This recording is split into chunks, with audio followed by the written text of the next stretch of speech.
কামা বাদাল ইসলামু গরিবান সায়াউদু কামা বাদা ফাতুবা লিল গুরাবা। আল্লাহ রাসূল বলছেন আপনাদের জন্য, আপনারা ভাবতেছেন যে আমরা যদি সঠিক আদর্শে হই তাহলে এই হলটা পড়লো না কেন? এই হল যে পড়ে নাই, আপনারা যে কম আছেন, এটাই হলো প্রমাণ আপনারা সত্যিকার ইসলামের উপরে আছেন। আল্লাহু আকবার। ইয়া রাসূলুল্লাহ হুশিয়ার শাফা গর্জে উঠো আরেকবার।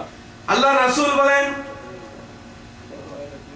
হুজুর পাক সাল্লাল্লাহু আলাইহি সাল্লাম বলেন যে ইসলাম গরীব অবস্থায়, অর্থাৎ ইসলামের যে প্রাথমিক যুগে ইসলামের সৈনিকরা, ইসলামের দলের মানুষরা খুবই কম সংখ্যক এবং তাদের শান মান এটা সীমিত আকারে ছিল। আল্লাহ রাসূল বলেন সায়াউদু কামা বাদা, আবার অচিরে সঠিক ইসলাম, ইসলামের যে পতাকাবাহী যে দল, সেই দলের অবস্থাটা হবে আবার তেমনি ভাবে জাঁকজমক, এত বেশি বড় আকারের মানুষ থাকবে না, কম সংখ্যক থাকবে, বরং কম সংখ্যক হলেও তারা আত্মশুদ্ধ প্রকৃত ইসলাম এবং মুমিনের ঝান্ডাবাহী সেই দল হবে এবং এই কম সংখ্যক দলের উপরেই আল্লাহর সুসংবাদ আল্লাহ রাসূল বলেন। এই জন্য আপনাদের আমাদের সকলেরই এই ইয়াকিন রাখতে হবে যে আমরা আজকে প্রকৃত ইসলামের উপর এবং আল্লাহর রাসূল সাল্লাল্লাহু আলাইহি সাল্লামের সঠিক আদর্শের উপরেই আমরা আছি এবং আমরা আল্লাহর রাসূলের মদিনাওয়ালার ইসলামের সঠিক আদর্শের সৈনিক হিসেবে আমাদেরকেও কিছু দায়িত্ব এবং কর্তব্য সেগুলো আঞ্জাম দিতে হবে। আল্লাহর রাসূল সাল্লাল্লাহু আলাইহি সাল্লাম বলেন,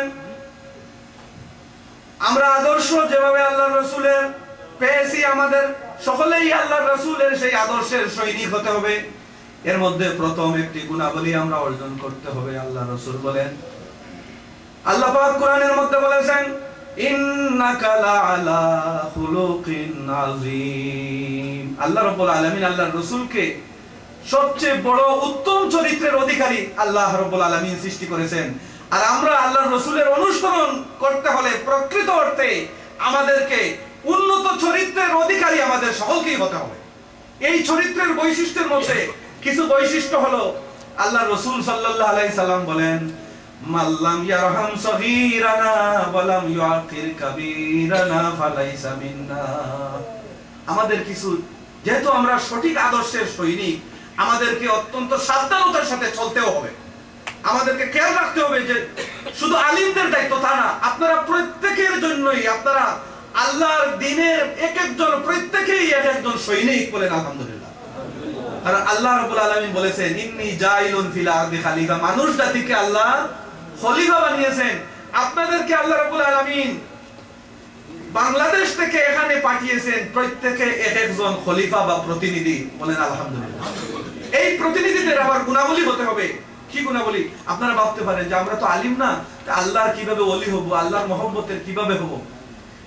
এটা আপনারা শুনে আশ্চর্য হয়ে যাবেন যে একজন মানুষ, সাধারণ একজন মানুষ, হাসান বসরি রহমতুল্লাহ আলাইহি লিখেছেন যে উনার সময়ে একজন অত্যন্ত গভীর নিরালা একটা এলাকায় একজন মানুষ বসবাস করেন। আল্লাহর পক্ষ থেকে উনি ইলহাম পেলেন যে অমুক স্থানে একজন মানুষ মারা গেছে, তার জানাজার নামাজ পড়ার জন্য। হাসান বসরি রহমতুল্লাহ আলাইহি সেই গ্রামে গেলেন, গিয়ে দেখলেন খোঁজ নিয়ে এমন একজন মানুষ মারা গেছে, ওই মানুষকে এই গ্রামের সবাই চিনে না, এমন অচিন একজন মানুষ, সাধারণ একজন মানুষ মারা গেছে। তো উনি জিজ্ঞাসা করলেন যে ওই ব্যক্তির আমল কি ছিল। উনার স্ত্রী বলতেছেন যে হে আল্লাহর বান্দা, আপনি কে এসেছেন আমি জানি না, আমি তো বড় চিন্তার মধ্যে নিমগ্ন ছিলাম যে আমরা এত অবহেলার মানুষ, এত নিরুপায় অসহায় মানুষ, এত গরিব মানুষ, আমার স্বামী একজন অশিক্ষিত মানুষ, আমাদেরকে এলাকার কোনো মানুষ সবাই আমাদেরকে চিনে না। আমি ভাবছিলাম যে ওই ব্যক্তির জানাজার নামাজটা কে পড়বে, জানাজার নামাজের ইন্তজামই বা কিভাবে হবে, এই নিয়ে আমি খুবই ব্যস্ত ছিলাম। আপনি ভালো হয়েছে আপনি এসেছেন, দয়া করে আমার স্বামীর জানাজার একটা ব্যবস্থা করেন। হযরত হাসান বসরি প্রশ্ন করলেন, ও মা, মহিলারা বলতেছেন যে আপনি একটু দয়া করে বলবেন কি আপনার স্বামীর নেক আমল বা ভালো আমল কি ছিল, আপনি কি বলবেন? ওই স্ত্রী পর্দার আড়াল থেকে বলতেছেন যে মুসাফির, আমার স্বামী একজন অশিক্ষিত লোক, গ্রামের একজন সাধারণ মানুষ, উনার কোনো খুব বেশি শিক্ষাও নাই, উনি বেশি করে আমলও বেশি করতে পারে নাই, উনি পাঁচ ওয়াক্তের নামাজটাই যথাযথভাবে পড়তেন, আর উনি কোরআন শরীফ পড়াও জানতেন না, কিন্তু কোরআন শরীফ বাহির করে উনি কোরআন শরীফের লাইনে লাইনে হাত এইভাবে বুলাইতেন আর চোখের পানি ছাড়তেন আর বলতেন হায় রে হায়, এটা তো আল্লাহর কালাম, পবিত্র কোরআন শরীফ, আল্লাহ রাব্বুল আলামিনকে আমি দেখি নাই, আল্লাহর কালামকেও আমি পড়তে পারলাম না, হে আল্লাহ আপনার এই কালামে যত বরকত রয়েছে আমারে দান করুন। ওই ওলি আল্লাহর স্ত্রী বলতেছেন যে উনার পাঁচ ওয়াক্তের নামাজের পরে এই আমলটাই রেগুলার করতেন, যে উনি কোরআন শরীফকে এইভাবে তাজিম করতেন, তকরিম করতেন। হাসান বসরি রহমতুল্লাহ আলাইহি লিখেন যে আমি খুশি হয়ে গেলাম যে আল্লাহর পক্ষ থেকে যে ইলহাম করা হয়েছে যে সত্যিকার অর্থে আল্লাহ রাব্বুল আলামিন একজন সাধারণ মানুষ এই কোরআন শরীফের ইজ্জত করার খাতিরে আল্লাহ পাক রব্বুল আলামিন এই ব্যক্তিকে ওলির দরজায় পৌঁছিয়ে দিয়েছেন। সুতরাং আপনাদেরকে নিরাশ হওয়ার কোনো কারণ নাই যে আপনারা আলিম না, আপনারা জানেন না, এটা ভাবতে পারেন না। আপনাদের উপরেও দায়িত্ব রয়েছে যে আমরা যে যে অবস্থানে রয়েছি আমরা যেন আল্লাহর রাসূলের সঠিক আদর্শের সৈনিক হয়ে যাই। আল্লাহ আমাদেরকে খলিফা হিসেবে প্রেরণ করেছেন এবং আমরা যেন যে যে অবস্থানে আছি সেই অবস্থান থেকে এই ধরনের সংগঠনের যখন ডাক পাবো তখন যেন আমাদের কোনো উজর না থাকে, আমরা যেন চাপাইয়া পড়ি কেন যে এটাই আল্লাহর রাসূলের সঠিক আদর্শের সংগঠন। এই সংগঠন যদি না ঠিকে তাহলে সত্যিকার ইসলাম দুনিয়াতে থাকবে না।